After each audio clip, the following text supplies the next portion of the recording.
안녕하세요, 현준입니다. 네, 주말 잘 보내셨어요? 저도 잘 보냈습니다. 제가 이 책을 읽어드리려고 눈으로 먼저 읽어봤는데요. 갑자기 그 생각이 떠올랐습니다.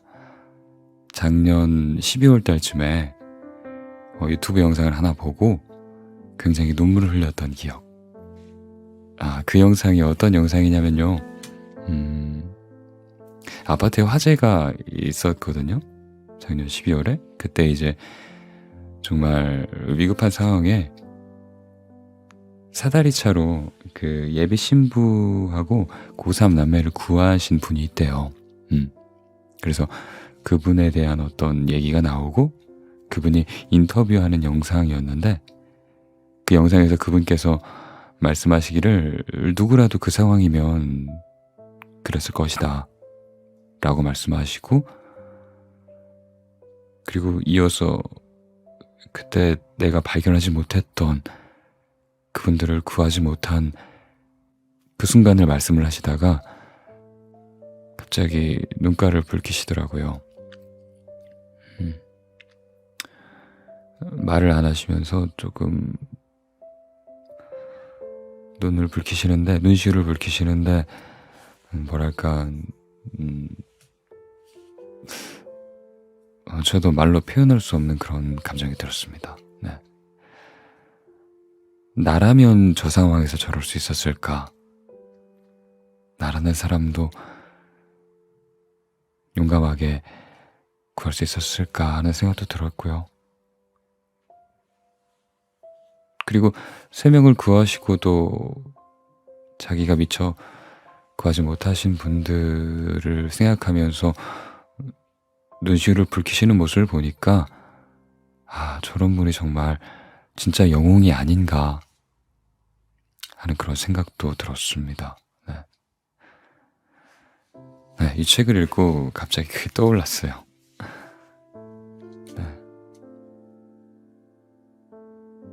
마침 그 위로가 필요했어요 라는 책인데요. 이 책은 뭐랄까 그 일상 속에서 좀 느낄 수 있는 전해져 오는 그런 위로에 대한 이야기와 좀 살면서 희망이 되는 그런 사연들이 담겨있는 책입니다. 눈으로 읽으면서도 굉장히 찡했는데 제가 아직 낭독을 하기 전이에요. 이제 낭독을 하려고 인트로 영상을 찍고 있는 그 순간인데 심히 걱정이 됩니다. 중간에 만약에 제가 읽다가 약간 코 막힌 소리가 난다 이러면 약간 찡해져서 코를 좀 풀었다고 그렇게 생각해 주시면 될 것 같아요. 네. 그런 것 같아요. 목소리를 내서 읽으면 또 눈으로 읽었을 때랑 또 다른 어떤 마음이 밀려오거든요. 한번 해보세요. 뭐랄까 글을 좀 더 곱씹는 느낌이랄까? 그런 생각이 들어요. 의미를 파악하고 좀 이야기해야지 하는 내 마음에 집중하다 보니까 그렇게 되어버리는 것 같아요. 제 생각에는요, 낭독이라는 그런 행위는 눈으로 읽는 거랑 필사하는 것 그 중간에 있는 어떤 행동인 것 같습니다. 네, 읽어드리겠습니다. 퇴근길 4호선의 위로. 다음 역은 동작역입니다. 2019년 6월 11일 오후 6시 40분쯤 한강을 지나는 지하철엔 퇴근길 승객이 잔뜩 타고 있었다. 서울 지하철 4호선 4당행 열차가 이촌역을 지나 동작대교를 반쯤 건넜을 때 안내방송이 흘러나왔다. 그런데 평소 듣던 녹음방송이 아닌 승무원의 육성이었다. 오늘 하루는 어떠셨나요? 힘들고 지치고 속상한 일이 있었다면 열차에 모두 두고 내리세요. 제가 다 싣고 가겠습니다. 남은 하루는 행복하고 그리고 행운이 가득하셨으면 좋겠어요.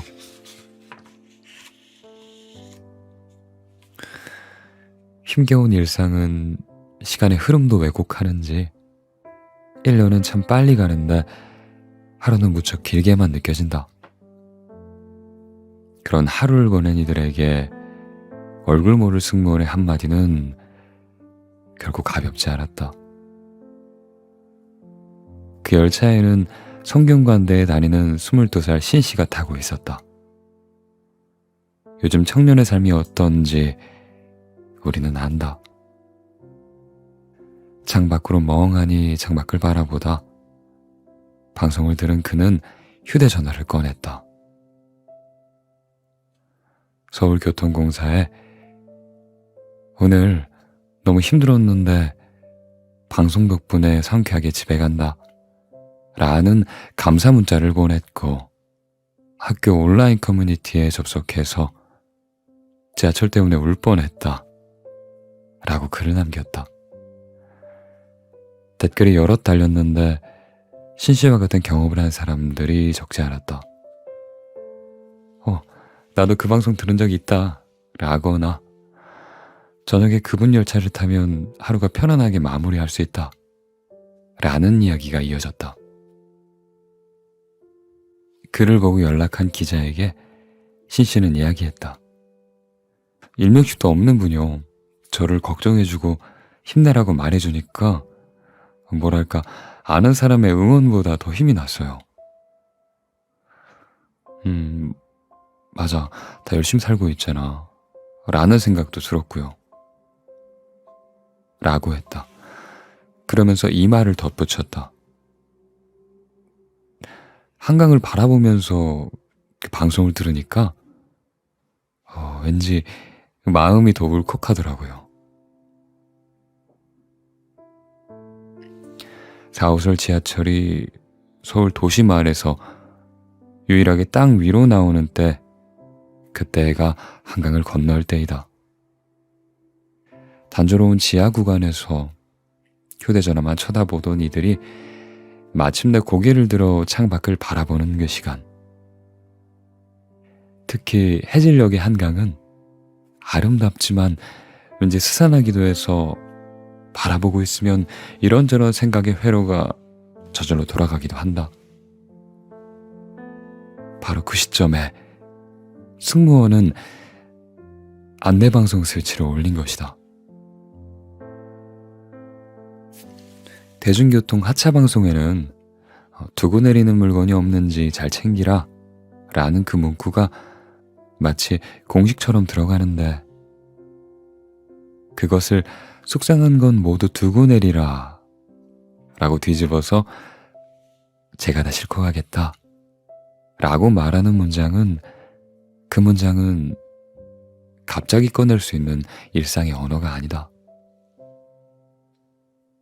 하루 중 언제 방송을 해야 할지, 어디서 스위치를 올려야 할지, 마이크에 대고 어떤 말을 해야 할지 승무원은 많은 시간을 들여 깊이 고민했을 게 분명하다.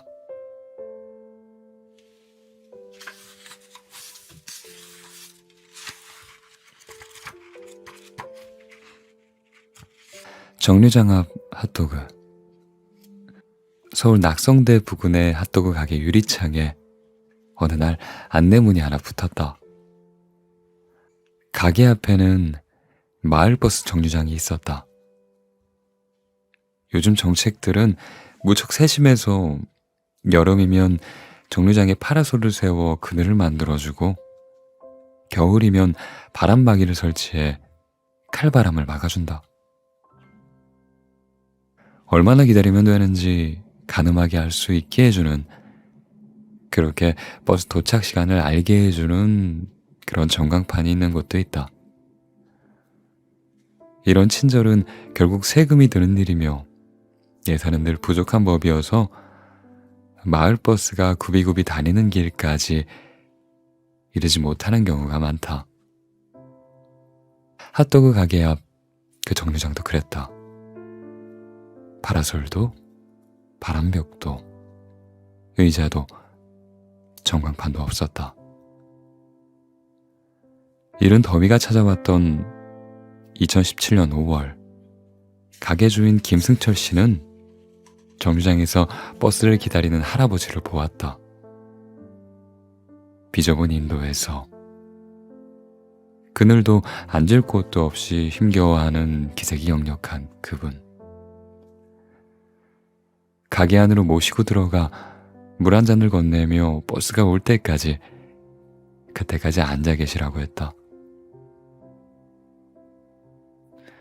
버스가 도착해 할아버지가 떠난 뒤 그는 안내문을 썼다. 할머니, 할아버지, 날이 더워집니다. 버스 기다리기 힘드시면 가게 안으로 들어와서 기다리세요. 핫도그 안 사 드셔도 돼요. 시원하게 에어컨 틀어드릴게요. 그 안내문을 어떤 주민이 사진으로 찍어서 인터넷에 올리며 화제가 되었다. 착한 가게라는 칭찬이 이어지자 김 씨는 안내문을 한 장 더 붙였다. 격려와 응원 깊이 깊이 감사드립니다. 잊지 않겠습니다. 그리고 변치 않겠습니다. 2주 뒤 방송사 취재팀이 찾아갔을 때 극구 사양하다가 인터뷰에 응한 그는 더위 피하려 가게에 들어오는 어르신이 아직 많지 않다. 아마 저에게 폐가 될까봐 그러는 것 같다. 라고 했다. 그해 11월 안내문이 다시 바뀌었다. 날이 많이 쌀쌀해졌어요. 몸 녹이고 가세요. 비 오면 우산도 빌려가세요. 물론 안 사드셔도 돼요. 이웃인걸요. 20번 마을버스 배차 간격 8분, 28분, 48분. 겨울철 안내문은 한층 더 업그레이드 되어 있었다. 승객에게 우산을 빌려주는 몇몇 지하철역을 벤치마킹한 듯 우천시 우산 제공 서비스가 추가됐고, 마을버스 배차 시간을 안내해서 이 정류장에는 없는 버스 도착 알림 전광판에 아쉬움을 달랬다.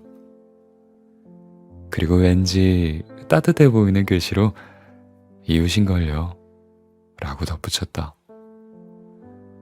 선뜻 가게 문을 열지 못하는 할머니, 그리고 할아버지들의 부담을 어떻게 덜어드릴 수 있을지 계절이 바뀌는 동안 가게 주인도 많이 생각한 듯 했다.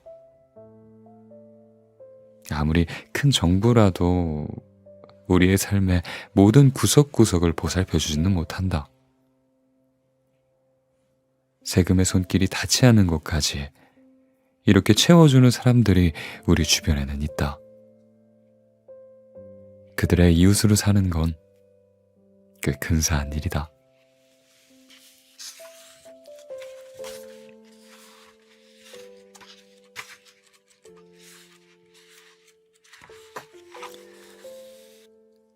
마지막 사진. 이 청년은 세상에 남긴 마지막 사진이 CCTV 화면인 흔치 않은 삶을 살았다. 19살 김선웅 군은 2018년 제주 한라대학 호텔 조리학과에 입학했다. 아버지의 부담을 덜어드리려 심야 아르바이트를 시작했다. 그해 10월 3일 새벽 3시, 여느 때처럼 제주 종합청사 부근의 만화 카페에서 그곳에서 일을 마치고 귀가하기 위해 어두운 거리로 나섰다. 횡단보도를 건너는데 텅 빈 도로를 과속으로 달리던 차량이 그를 덮쳤다. 병원으로 옮겨졌지만 머리의 상처가 너무 컸다. 김군은 뇌사 상태에 빠지고 말았다. 사고를 조사하며 주변의 CCTV를 되감아본 경찰은 그 영상을 공개하기로 결정했다. 김군이 만화가 앞에서 나와 걸어가던 그 거리엔 인적이 끊긴 그 시간에 손수레를 끌고 가는 할머니가 있었다. 무거운 짐을 잔뜩 싣고 오르막길을 올라가는 중이었다. 길바닥 틈에 바퀴가 빠졌는지 수레는 잘 움직이지 않았다. 김구는 그 곁을 그냥 지나치지 못했다. 김구는 할머니에게 다가가 몇 마디 건네더니 수레를 이리저리 흔들어 바퀴를 빼낸 다음 앞장서서 수레를 끌며 다시 걷기 시작했다. 뒤에서 수레를 밀며 따라오는 할머니에게 수시로 고개를 돌려 눈을 맞췄다. 아마도 어디까지 가시는지 힘이 들진 않으시는지 할머니에게 묻는 듯한 그 모습이 영상에 오롯이 찍혀 있었다. CCTV는 김군이 그렇게 수레를 끌며 할머니와 150m를 걸어갔다고 증언했다. 이어 나타난 횡단보도에서 사고 차량은 앞서가던 김군을 들이받았다. 뒤따르던 할머니는 무사했다. 김군의 가족에게는 이미 비슷한 아픔이 있었다. 13년 전 김군의 어머니가 욕실에서 넘어져 뇌진탕을 일으켰다. 3년간 식물인간으로 투병하다 세상을 떠난 어머니를 보면서 아버지와 누나는 장기 기증을 서약한 상태였다. 만약 그런 일이 또 벌어지면 그때는 꼭 살리자. 내 생명을 살리기 어렵다면 다른 생명이라도 살리자. 라는 그 뜻에서 서약서를 썼는데 그런 일이 김군에게 벌어졌다. 뇌사 판정이 내려진 지 나흘 만에 가족은 김군의 장기를 기증하기로 결심했다. 더 늦기 전에 더 많은 생명을 살리자는 그의 생각대로 그의 심장과 각막 그리고 폐 등을 이식받은 7명이 새 생명을 얻었다. 어디 있는지 찾기도 힘든 CCTV 카메라를 의식해 포즈를 취하는 사람은 없을 테니 어쩌면 거기에 찍히는 것만큼 자연스러운 사진도 없을 것이다. 새벽 3시에 텅 빈 거리, 아무도 보는 이 없는 그곳에서 19살 청년이 하는 일을 CCTV만 보고 있었다. 그 카메라 속에 너무나도 자연스러운 모습을 남기고 그 청년은 세상을 떠났다.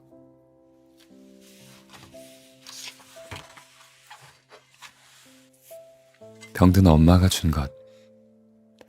긴 병에 효자 없다는 옛말은 틀리지 않았다. 늘 그늘이 돼줄 것 같은 부모님이 갑자기 짐처럼 느껴지는 상황이랄까. 오랜 간병 생활을 한결같이 처음처럼 해내기는 결코 쉽지 않다. 몸이 먼저 지치고 마음이 덩달아 팍팍해지는 순간이 찾아오기 마련이다. 지영 씨에게도 그런 시간이 오고야 말았다. 지영 씨는 아픈 엄마를 돌보다가 무심결에 화를 낸 적이 있었다. 힘겨운 투병에 극도로 예민해진 엄마는 밥을 먹기 싫다고 고집을 부렸다. 어떻게든 먹이려는 딸과 한사코 먹지 않겠다는 엄마 사이에 그 사이에서 증폭된 갈등은 끝내 폭발했다. 심신이 지쳐있던 딸은 자기도 모르게 포크를 내동댕이 쳤다. 헌데 예기치 않게 포크가 엄마의 허벅지로 날아갔다. 순식간에 통제 범위를 벗어나 배출된 그 감정은 결국 엄마의 몸에 작은 상처를 내고 말았다. 절대 본심은 아니었지만 엄마에게 화를 내고 상처를 입혔다는 사실은 달라지지 않았다. 얼마 후 병문안으로 온 외할머니께서 엄마의 몸에 상처가 보이자 물었다. 왜 이렇게 됐냐? 외할머니는 자기 딸의 허벅지에 난 상처가 마음이 아팠을 것이다. 그런데 엄마는 또 엄마대로 자기 딸에게 쏟아질 원성이 신경 쓰였다. 엄마는 더듬거리며 입을 열었다. 아, 버, 벌레에 물렸어.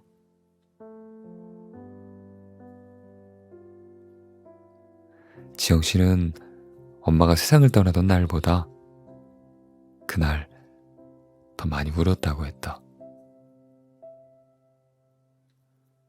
현수 씨도 2018년 비슷한 경험을 했다.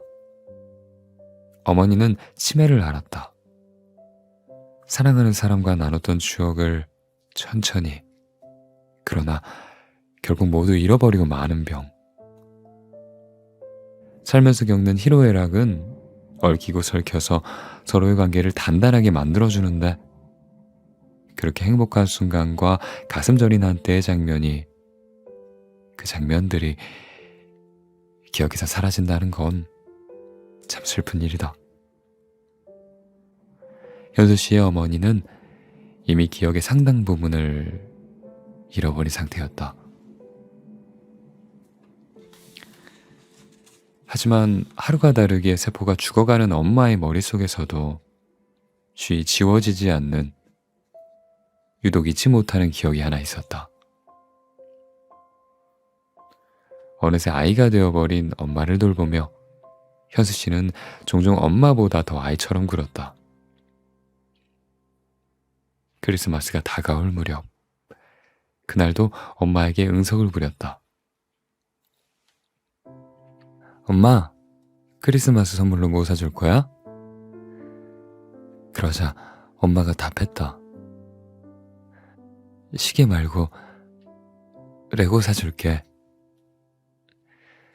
현수 씨는 어릴 적 장난감을 사달라고 엄마를 졸랐던 날이 어렴풋하게 떠올랐다. 근사한 케이스에 든 그 레고가 너무 갖고 싶어 떼를 썼는데, 형편이 어려웠던 엄마는 시장에서 파는 어린이용 시계를 사줄 수밖에 없었다. 철이 없던 아이가 시계는 싫다고 레고를 사달라고 울음 섞인 투정을 부렸다. 평생의 기억을 조각조각 흩날리면서도 엄마는 아들에게 그 장난감을 사주지 못했던 그날의 기억을 붙잡고 있었다. 다른 건 다 잊었어도 자식이 울던 날을 엄마는 잊지 못했다.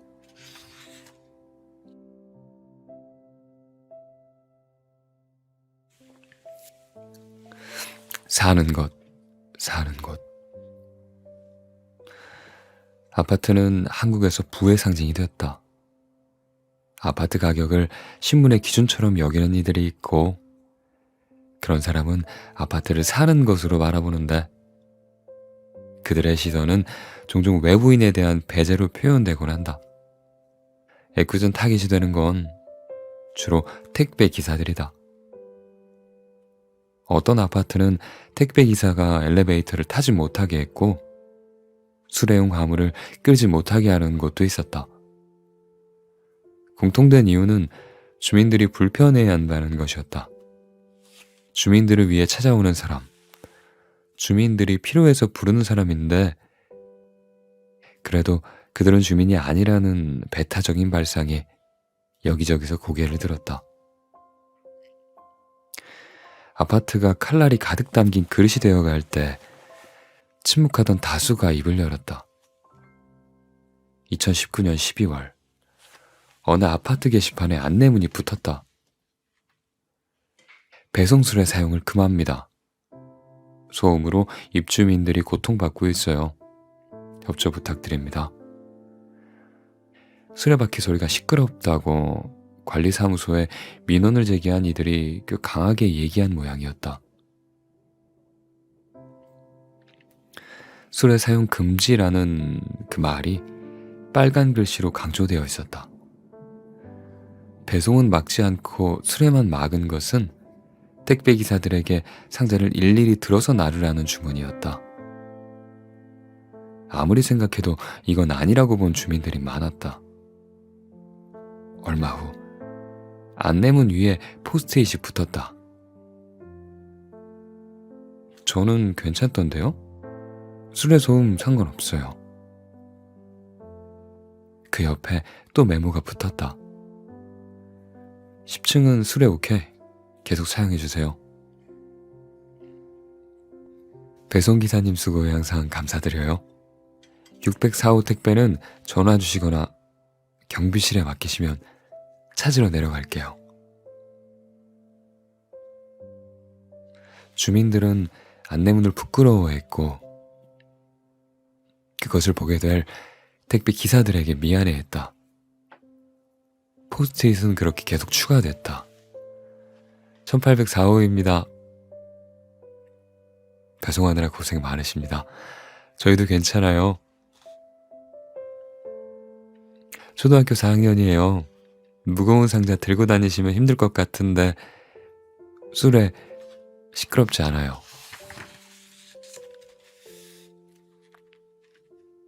택배기사님도 누군가의 소중한 가족입니다.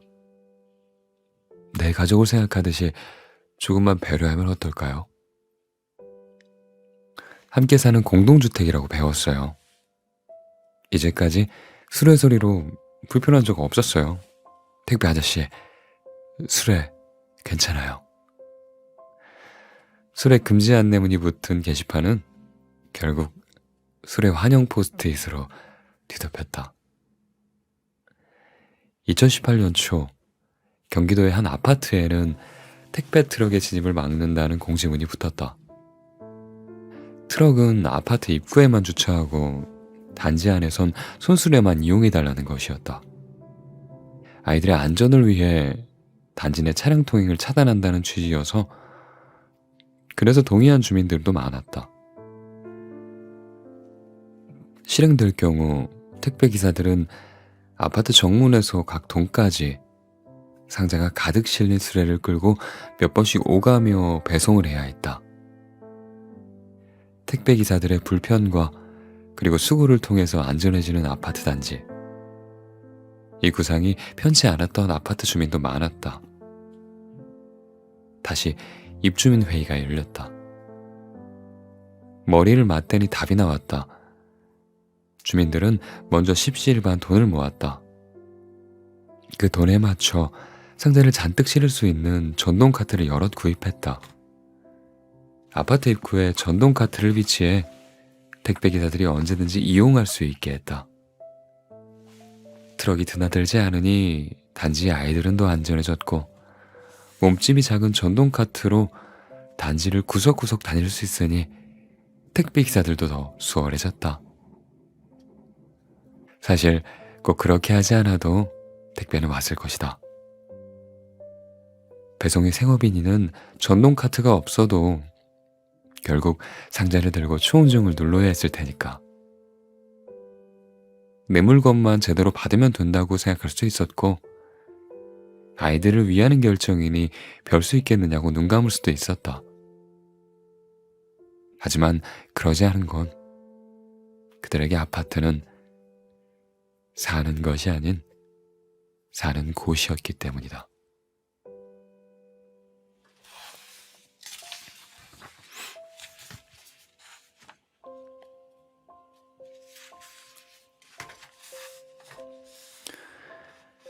나중에 뭐가 될래? 아버지가 위독하다는 소식을 듣고 급히 대구로 내려가는 길이었다. 하필 남편은 출장 중이라서 곁에 없었다. 엄마는 어쩔 수 없이 3살 배기를 데리고 뱃속에는 둘째를 품은 채 기차에 올랐다. 좌석이 없어 간신히 입석표를 끊고 서서 가야 했다. 어린 딸이 칭얼대기 시작했다. 지친 엄마는 바닥이라도 앉히자라는 생각에 객차 안을 둘러봤다. 그때 바닥에 앉아있던 한 군인이 딸을 향해 손을 내밀며 말했다. 엄마 뱃속에는 예쁜 동생이 있으니까 더 예쁜 공주님은 삼촌 무릎에 앉아서 가지 않을래?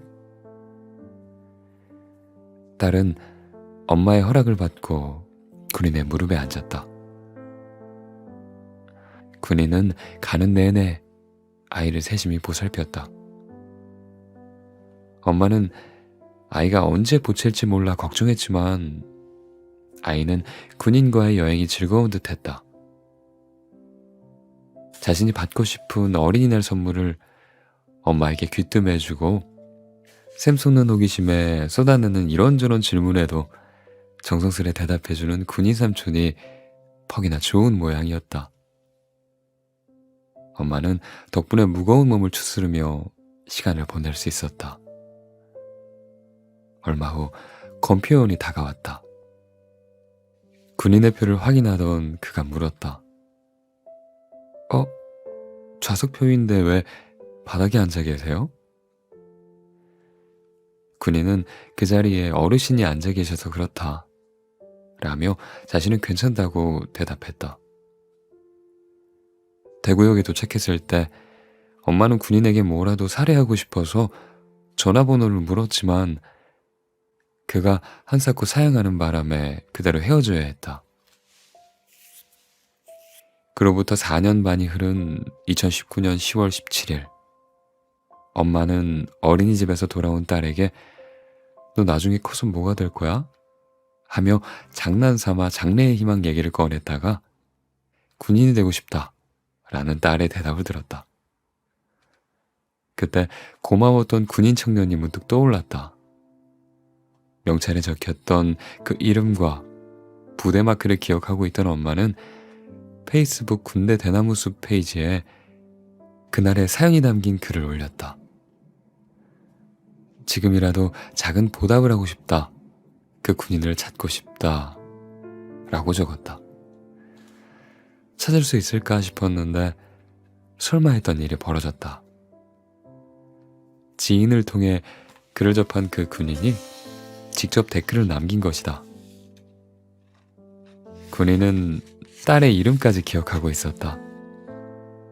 틀림없이 기차에서 엄마를 도와준 이였다. 엄마는 덕분에 아버지의 임종을 지킬 수 있었다. 식사라도 한 끼 대접하고 싶다라고 했는데 이번에도 군인은 마음만 받겠다 라며 사양했다. 그 상황이었다면요 누구나 그렇게 했을 겁니다. 특히 군인이라면 더욱더 그랬을 거예요. 시간이 흘렀는데도 잊지 않고 저를 찾아주셔서 너무 감사합니다. 오래전에 누군가를 찾게 되는 상황은 이렇게 우연을 가장해 찾아오곤 하지만 그것이 우연일 일은 없다. 군인은 낯선 이의 어려움을 모른 척 하지 않았고 그와 보낸 시간은 아이에게 꿈을 선사해 엄마가 그날을 다시 떠올리게 했는데 엄마는 낯선 이의 배려를 잊지 않고 있었다. 시간이 흘러도 지워지지 않는 기억은 마치 보이지 않는 손이 조종하듯 우리를 다시 한번 그날로 데려간다.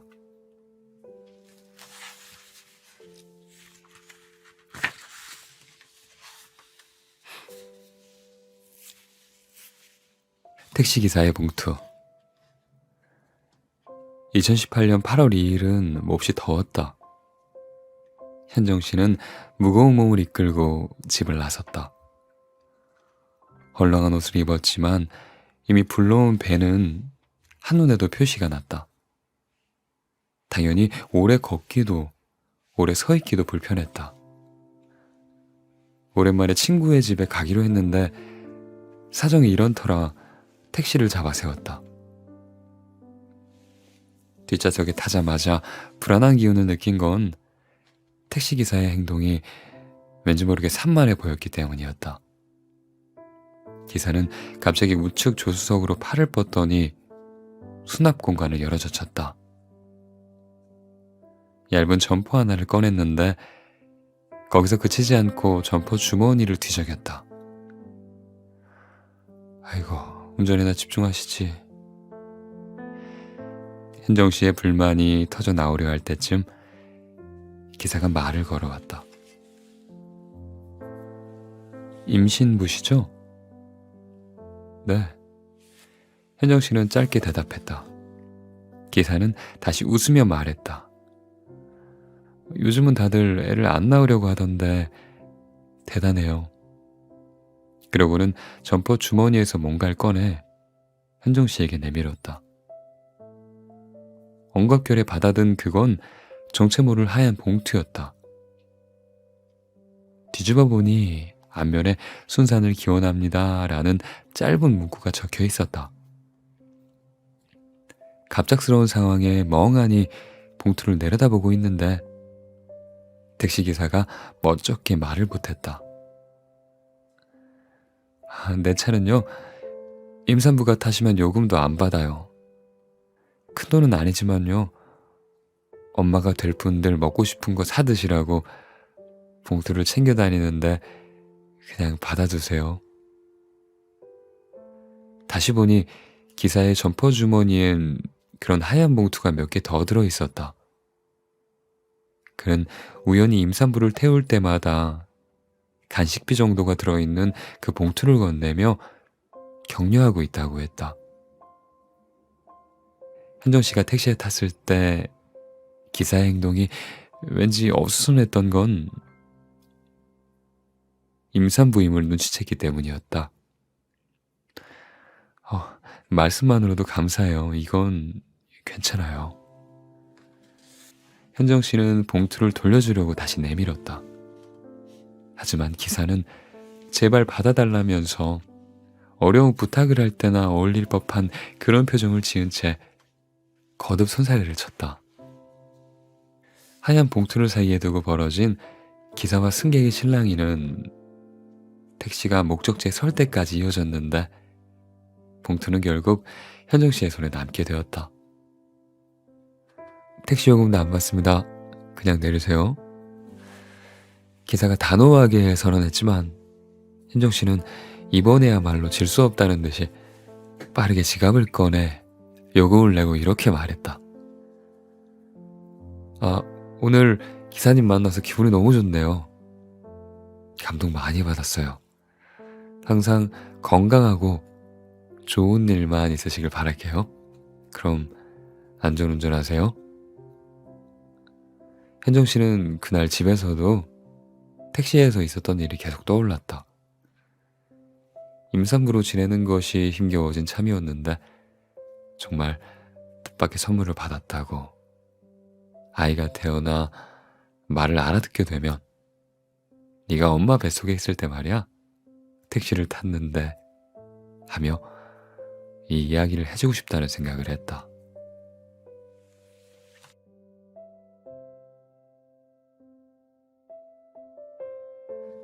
비누꽃과 편지가 닿는 곳. 사장님, 배달앱 리뷰 좀 확인해 보셔야 할 것 같은데요. 기업 1년차 초밥집 사장이던 진한준 씨는 2018년 1월 5일 퇴근한 직원의 전화를 받았다. 석 달 전 뒤늦게 배달을 시작한 터라 앱에 리뷰가 얼마 없었을 때였다. 진 씨는 바삐 움직이던 손을 멈추고 휴대전화를 켰다. 한참 동안 화면을 들여다보다가 직원들에게 양해를 구하고 가게 밖으로 나갔다. 왠지 마음이 먹먹해져서 일을 계속할 수 없었기 때문이다. 꽤 오랫동안 밖에 서 있었다고 한다. 그가 본 리뷰엔 이렇게 적혀 있었다. 사실 어제 좀 그만 살려고 했는데요. 오래 생각해온 것을 실행하려고 했는데요. 마지막으로 초밥이 먹고 싶어서 주문을 했어요. 상자 안에 들어있는 비누꽃 감사해요. 받고 펑펑 울었습니다.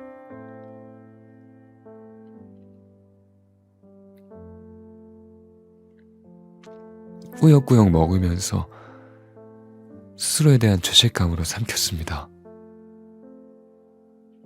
처음으로 리뷰 남겨요.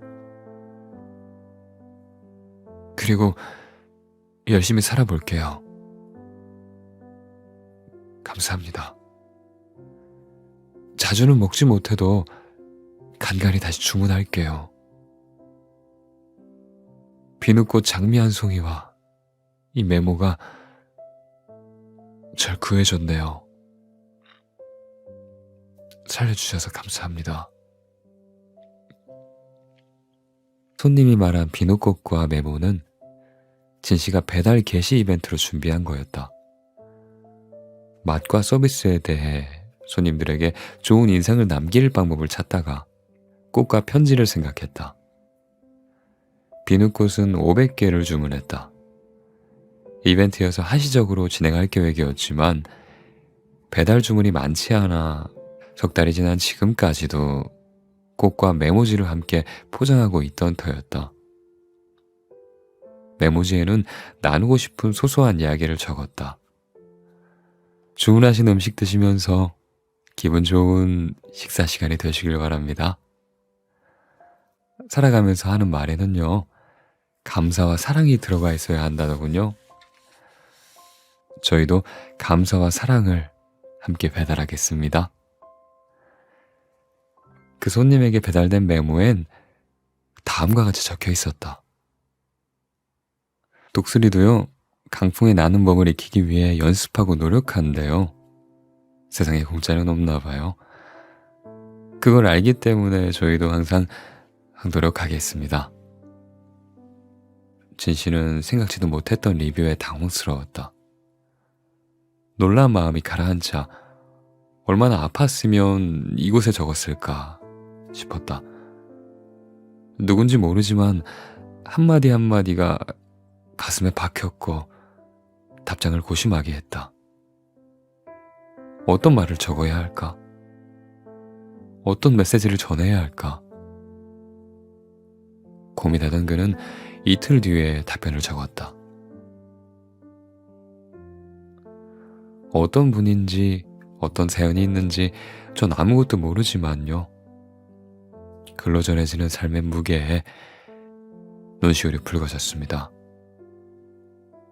일면식도 없는 누군가가 열심히 살아갈 손님을 응원하고 있음을 기억해 주세요. 손님의 건강과 행복을 저와 저희 직원들이 기원하겠습니다. 누군가가 당신을 지켜보고 있다. 당신은 혼자가 아니다.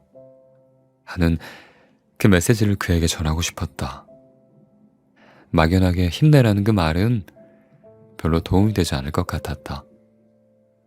손님들의 리뷰가 올라올 때, 그때마다 그 손님이 생각날 때마다 답글로 안부 인사를 남기기로 했다. 어떤 이야기를 써야 할까 고민하다가 자신의 일상에 담긴 긴 글을 남기기 시작했다. 리뷰가 올라온 2018년 1월 하순의 어느 날, 추운 겨울이 계속돼 매출이 떨어지고 있지만 곧 나아질 듯하다는 소식을, 2달 뒤 3월엔 1년 전에 만난 길냥이에게 지금까지 먹이를 주고 있는데 가까이 오기만 할 뿐, 그 이상 가까이 다가오지 않는다는 이야기를 적었다. 손님의 아픔이 어떤 것인지는 모르니 해줘야 할 말을 콕 집어낼 수 없는 상황이니 다양한 소식을 전하다 보면 언젠간 그에게 가닿는 메시지가 있지 않을까 싶어서 그렇게 했다. 너무 자주 쓰면 부담이 될까봐 진씨는 나름의 간격을 두고 답글을 적었다. 몇 달이 지났을 때 퇴사한 직원이 전화를 걸어와 사장님의 이야기가 인터넷에 돌고 있어요 라고 알려줬다. 그 손님의 리뷰와 자신의 답글이 온라인 커뮤니티에 올라가 있는 걸 뒤늦게 확인했다. 거기에 달린 댓글을 읽다가 그 손님은 분명 자신이 노출되는 걸 싫어할 거란 생각이 번뜩 들었다. 많은 사람들이 읽고 있음을 알게 된 이상 이전과 같은 마음으로 글을 쓸 수도 없을 것 같았다. 시선을 의식하게 될 것이고 그러다 보면 내용을 포장하게 될 위험이 있었다. 답글 쓰기를 잠시 멈추기로 했다. 답글의 좋아요 개수가 더 이상 올라가지 않으면 그때 다시 쓰려 했는데 1년이 지나도 좋아요는 계속 늘어났다. 진씨는 혹시나 손님이 부담을 느낄까봐 마지막 인사를 끝으로 답글 쓰기를 멈추었다. 그 손님이 리뷰를 남긴 지 2년 반 훌쩍 지났지만 진 씨는 아직도 손님에 대한 작은 정보조차 갖고 있지 않다. 배달앱 시스템상 이름과 주소 등 고객의 신상 정보는 배달 기사에게만 갈 뿐 가게로 넘어오지 않는다. 그 손님은 다시 리뷰를 남기지도 않았다. 한동안 주문이 들어올 때마다 혹시 그 손님 아닐까 기대하며 비누꽃을 넣기도 했다. 힘들었던 시간을 이겨내 살아가고 있다면 한 번은 이 꽃이 더 전해지길 바랬다. 이제 괜찮아졌다라는 그 한마디를 듣게 된다면 정말 좋겠다고 생각했다. 흔치 않은 인연이긴 하지만 왜 그렇게까지 걱정하느냐는 물음에 그는 이렇게 대답했다. 저도 모르겠어요. 정말 2년 넘게 잊어본 적이 없거든요. 아마도 처음 답글을 쓸 때 그 손님의 아픔에 크게 몰입했던 것 같아요. 어떻게 하면 말실수 안 하고 부담을 주지 않고 메시지를 전할까? 이틀간 고민했어요. 이후에도 계속 고민하고 문장을 다듬은 후에야 답글을 남기다 보니까 손님의 상황을 계속 생각하게 됐고 그래서 마음이 쓰였나 봐요. 혹시라도 만나게 된다면 진짜 안도의 눈물이 날 것 같아요. 진 씨는 배달 게시 이벤트로 준비했던 그 꽃과 편지를 아직도 모든 주문 고객에게 보내고 있다. 꽃 고마웠다 라는 리뷰가 점점 늘어나면서다. 한 손님은 생일 때 혼밥을 하려고 주문했다가 꽃 한 송이 행복해졌다는 리뷰를 남기기도 하고 매장으로 전화가 걸려오는 일도 늘었다. 하루에도 한두 통은 진 씨를 바꿔달라는 전화가 온다. 네, 진한준입니다 하고 전화를 받으면 그때부터 상대방의 울음소리가 들린다. 저는 깜짝 놀라죠. 혹시 그분이신가 싶기도 하고요. 전화를 들고 가게 밖으로 나가서 우시는 걸 들어드려요. 이름도 나이도 사정도 모르는 분들인데 특별히 할 말이 있어서 전화하는 건 아닌 것 같더라고요. 그렇게 목 놓아 우는 소리를 듣다 보면 저도 모르게 울컥해서 눈물이 나요. 그렇게 10분 정도 같이 울면 진정하시고 시간 될 때 꼭 찾아가겠다 라고 하시더라고요. 그럼 전 그러죠. 먼 곳에서 힘들게 오지 않으셔도 괜찮습니다. 언제든 전화해서 울다가 끊으셔도 됩니다. 라고요. 긴 시간이 흘렀어도 진 씨는 여전히 그 손님의 소식을 기다린다. 억지로 찾아내려는 마음은 없지만 손님이 원한다면 잘 지내고 있다는 소식 정도는 주고받을 수 있기를 바랄 뿐이다.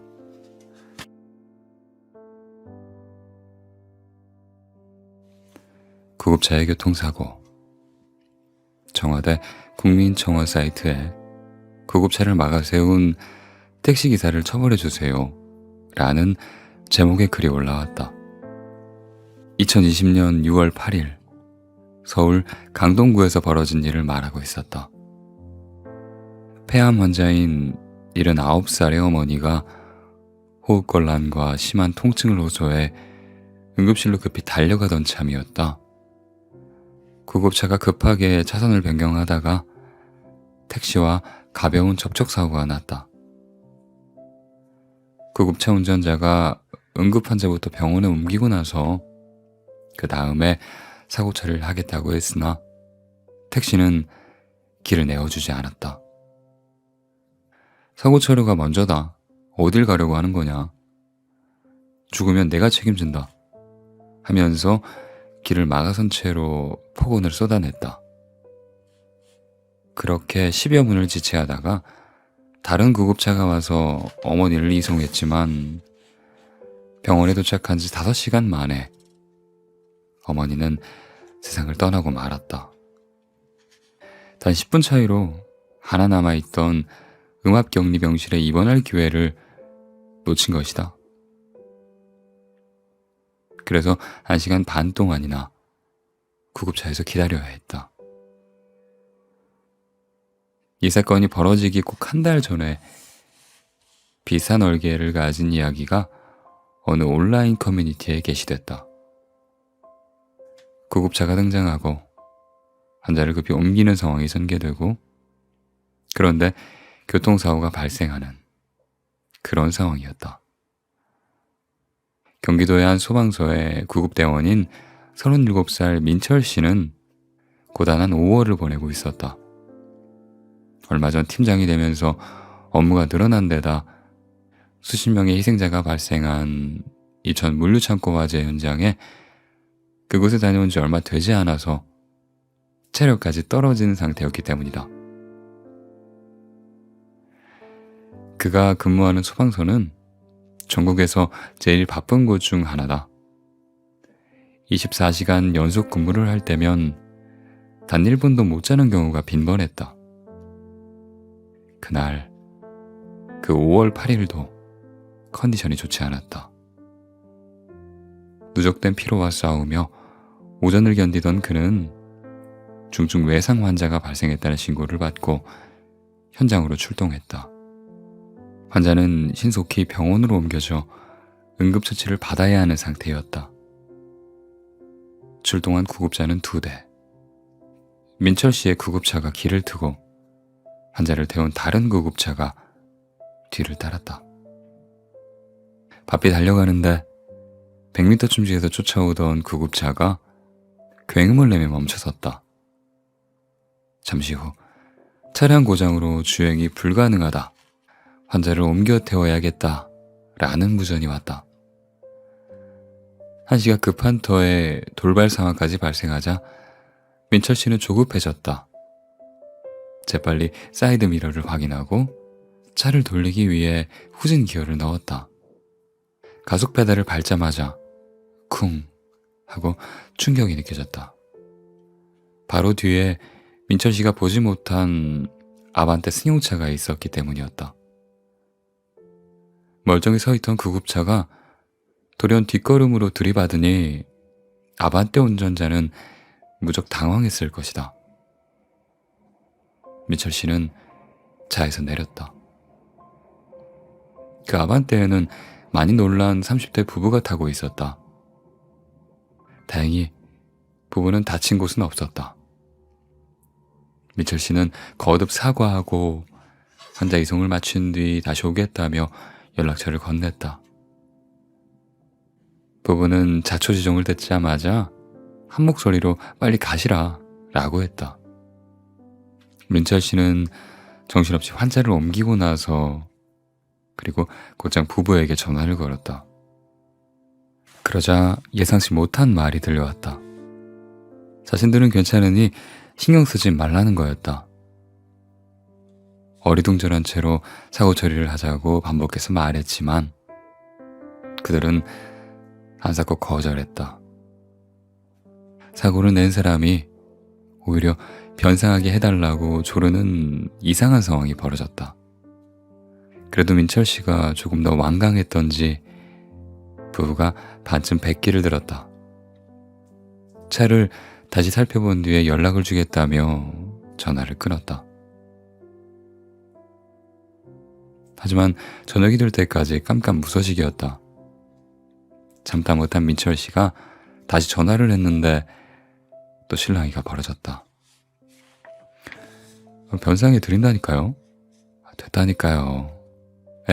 힘겨루기가 한참을 이어지다가 마침내 아반떼 부부에게서 쐐기를 박는 말이 나왔다. 어차피 차 바꾸려고 그랬어요. 민철 씨가 아침에 본 그 차는 그리 오래된 모델이 아니었는데 이렇게까지 말하는 상황에선 물러설 수밖에 없었다.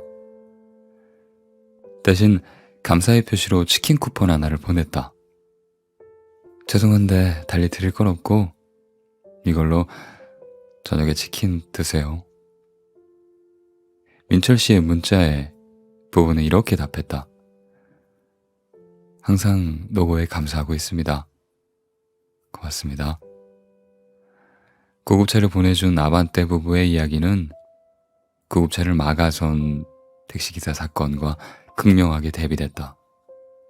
5월 8일과 6월 8일. 정확히 한 달 만에 똑같은 사고가 벌어졌고 정반대의 결과로 이어졌다. 많은 이들이 택시기사의 행동에 분노했던 상황. 세상에는 이런 일도 있다고 알리기에 이보다 더 절묘한 타이밍은 없었다.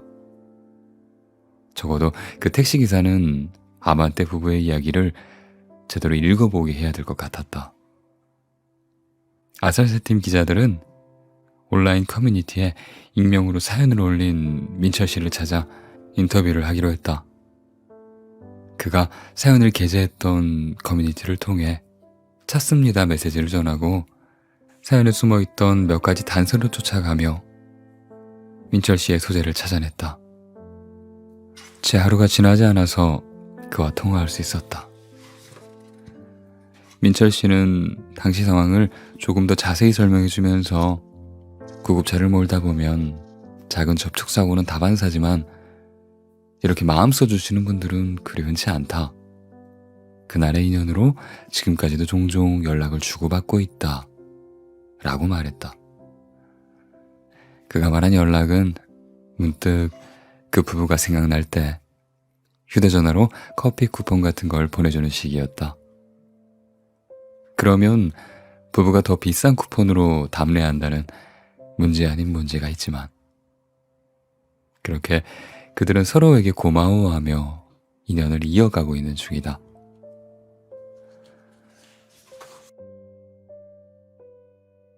네, 마침 그 위로가 필요했어요.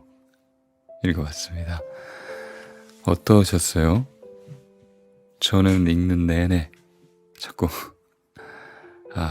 역시 코가 찡해져서 자꾸 코가 막히더라고요. 들으시는 구독자님들은 어떤 기분이셨는지 그런 것 같아요. 우리가 TV를 문득 틀면 정말 좋지 않은 이야기들, 슬픈 이야기들, 안 좋은 이야기들만 자꾸 나오잖아요. 그 안에서 지쳐가고 있을 때 이런 책이 우리에게 굉장히 위로가 되는 것 같습니다. 그러한 사연들이, 그러한 영웅들의 어떤 이야기들이, 그래서 그런지 바로 옆집의 이야기 같고 바로 뒷집의 이야기 같고 우리 동네 사람들의 이야기 같고 그랬습니다. 이 책을 읽는 동안 사실 선행을 하시고 좋은 일을 많이 하시고 그러시는 분들은 티를 내지 않아요. 정말 멋지신 분들인 것 같고요. 그래서 오히려 그런 말들이 많이 이렇게 세상에 드러나지 않는 것 같아요. 안 좋은 일들만 자꾸 드러난 이유가 그런 게 아닐까 조심스레 생각해 봅니다. 네. 정말 세상에는 좋은 사람들이 훨씬 많잖아요. 그렇죠? 보통 남 앞에 나서기를 싫어하고 그냥 묵묵히 자기 자리에서 최선을 다하시는 분들이라고 생각합니다. 네. 정말 존경하고 이 책을 읽는 동안 참 그런 느낌을 받았습니다. 네. 그래요. 정말 좋은 책이에요. 한번 구해서 읽어보시는 것도 정말 추천드립니다. 네. 제가 한 책의 10분의 1 정도 읽어드린 것 같아요. 더 좋은 내용에 있는 글들이 많았는데, 사연들이 많았는데 다 읽어드리지는 못했고요. 한번 읽어보시는 것도 좋지 않을까 생각해 봅니다. 네. 그래요. 잘 주무시고요. 저도 이제 들어가 보겠습니다. 네. 뵙겠습니다. 그러면 갈게요. 안녕. 바이.